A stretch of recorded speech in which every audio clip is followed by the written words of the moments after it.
কি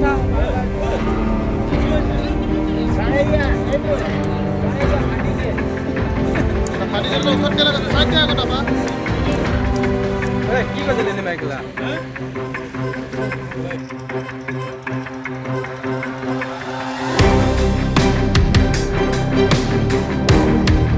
দি পেলাই আৰু মেট দি পেলাই এইটো কমপ্লিট কৰি দিয়া হ'ল।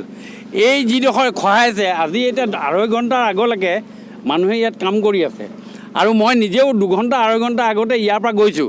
এতিয়া এইডোখৰ অল অফ এ ছাডেন এইটো স্কাউলিং হৈ পেলাই পকনীয়া এটা হৈ এইডোখৰত খহনীয়া আৰম্ভ কৰিছে, যিটো আমাৰ এই মথাউৰিটোৰ কাৰণে এটা ভাবুকিৰ সৃষ্টি হৈছে। মই আপোনালোকক এছুৰেঞ্চ দিছোঁ, ডিব্ৰুগড়বাসীক এছুৰেঞ্চ দিছোঁ, অলৰেডি আমাৰ মেগা বেগ আহিছে, যি মেগা বেগ আৰু বালি আহি আছে। আমি এতিয়া ভৰাই এতিয়া আমি পেলোৱাৰ ব্যৱস্থা কৰিছোঁ। অলৰেডি আমাৰ মানুহ আহিছে, কাম কৰা সৈনিকসকল আহিছে, তেখেতসকলে এতিয়া আমাৰ ইয়াত কাম কৰিব। আপোনালোক থাকক, 1 ঘণ্টাৰ ভিতৰত আমি বেগ পেলোৱাৰ ব্যৱস্থা নহয় যে ভাবুকিটো আপোনাৰ দেখিছে। এইটো মথাউৰি এইখিনিত যদি খহাই থাকে এইটো ডিব্ৰুগড় চহৰৰ কাৰণে ভাবুকি হৈছে, কিন্তু তাৰ প্ৰটেকশ্যন দিয়াৰ ক্ষেত্ৰতো আমি হেমাহি কৰা নাই। এতিয়া আপুনি চাব, এতিয়া যিখিনি কাম আছে আমি প্ৰটেকশ্যন এতিয়া ৰাখি দিম আৰু তাৰপাছত কাইলৈৰ পৰা আমি পাৰ্মানেণ্ট মেট দি পেলাই, যেনেকৈ সেই আগত এই মেট দিছোঁ, এই তেনেকৈ মেট দিয়াৰ ব্যৱস্থা আমি এই সকলোখিনিতে কৰা আমি এটা ব্যৱস্থা হাতত ল'ম। আৰু এতিয়া ইয়াৰ পৰা কিমান হ'ব, খুব বেছি 20 মিটাৰ বা 25 মিটাৰ হ'ব। কিন্তু আপোনাক কৈছোঁ যে এইটো একচুৱেলি অৰিজিনেল বেংক নহয়। মথাউৰি যিটো ৰঙামাটিৰ যিটো বেংক সেইটো বেংক নহয়, এইটো পলস পৰি পেলাই চৰ হোৱা এটা হেৰি। সেইকাৰণে আমি কৈছোঁ যে খহনীয়া হৈছে, এইটো বহুদিনেই হৈছে চৰ পৰা, কিন্তু আমি সেইটো কাৰণে আমাৰ প্ৰটেকশ্যনৰ ব্যৱস্থা হ'ব। আৰু আপোনালোকক ডিব্ৰুগড়বাসীক লগতে সাংবাদিক বন্ধুসকলক মই কৈছোঁ যে এইটো কাৰণে আপুনি চিন্তা নকৰিব।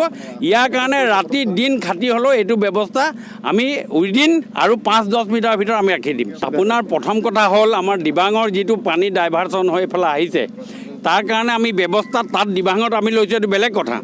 এতিয়া আমাৰ যিটো আপোনাৰ এই খহনীয়াখিনি এই মেট দেখিছে, আপুনি দেখিছে লাইটটো দেখাইছোঁ, এইখিনি আমাৰ মেট দিয়া আছে ইয়াত। এইখিনি নাই খহোৱা, কিন্তু মেট দিয়াৰ পাছত এই আগত চৰ এটা পৰিলে, একদম মুখত চৰ এটা পৰিছে, সেই চৰটোৰ কাৰণে এই পানীটো স্কাউলিং হৈছে, মানে পকনীয়া এটা সৃষ্টি হৈছে। সেই পকনীয়াটোৰ কাৰণে হৈছে, ইয়াত পানী যথেষ্ট দ আছে। আৰু এতিয়া আমাৰ বেগ পেলোৱাৰ পাছত কাইলৈ ৰাতিপুৱাৰ পৰা ইয়াতকৈ আমি M⁻5 পাৱাৰ লগাই আমি সকলোখিনি কাম কৰিম। কিন্তু এতিয়া ৰাতিটো আমাৰ এই 6-7 ঘণ্টা সময় আমি বচাবৰ কাৰণে ব্যৱস্থা আমি হাতত। যথেষ্ট খহনীয়া, মানে আপোনালোকে এই মাত্ৰ শব্দ শুনিব পাইছে। আৰু আপোনালোকৰ চেনেলতে আমি যোৱা পৰহি আমি কৈছিলোঁ কথাটো, ডিব্ৰুগড়লৈ ইমান ভয়ংকৰ এটা পৰিস্থিতি আহিবলৈ গৈ আছে। ইয়াতে প্ৰশাসনৰ বিষয়ে কি কৰিছে আমি নাজানো, কিন্তু আমি চাওক এই খৰালি কালত ডিব্ৰুগড় এইটো পৰিস্থিতি। ইয়াত কাৰ কৰণীয় আছিলে, কাৰ খুব ভুল আছিলে, তেখেতলোকে নিজৰ কষ্টখিনি নিজৰ কামখিনি কৰিব লাগিছিলে এইটো সময়ত। আমি পৰহি আমি এইটো আপোনালোকৰ নিউজ চেনেলৰ যোগেদি আমি গোটেই কোৱা হৈছিলে, প্ৰত্যেকটো কথা কোৱা হৈছিলে।